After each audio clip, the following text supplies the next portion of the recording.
حافظ آباد انصر علی چیمہ کی رپورٹ کے مطابق بھارتی صوبہ بہار کے وزیر اعلیٰ نتیش کمار کی جانب سے مسلم خاتون سے بدسلوکی اور اس کا حجاب اتارنے کے خلاف حافظ آباد میں مختلف تعلیمی اداروں اور سول سوسائٹی کی جانب سے احتجاجی ریلی اور فوارہ چوک میں مظاہرہ کیا گیا۔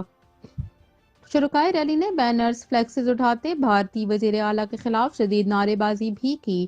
بھارتی صوبہ بہار کے وزیر اعلیٰ نتیش کمار کے خلاف جناح پبلک ہال حافظ آباد سے ایک احتجاجی ریلی نکالی گئی، جس سے سول سوسائٹی کے سرکردہ افراد، انجمن تاجراں اور شہریوں نے شرکت کی۔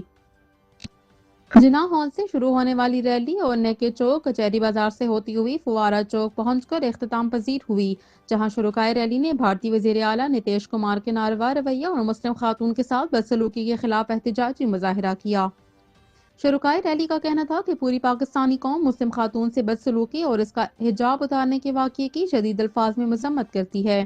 دین اسلام خواتین کو عزت، احترام اور انہیں مکمل تحفظ فراہم کرتا ہے، لیکن بھارتی وزیر اعلیٰ نے مسلم خاتون کے ساتھ جو بدسلوکی کی ہے وہ انتہائی شرمناک اور قابل مذمت ہے۔ اقوام عالم اور بالخصوص مسلم ممالک کو اس واقعے پر متحد ہو کر اقوام متحدہ کو ایسے شخص کے خلاف انسانی حقوق کی خلاف ورزی پر بین الاقوامی قوانین کے تحت کارروائی کرنی چاہیے۔ بھارتی وزیر اعلیٰ کے اس ناروا رویے کے خلاف ضلع بھر کے تعلیمی اداروں میں احتجاجی مظاہرے کیے گئے۔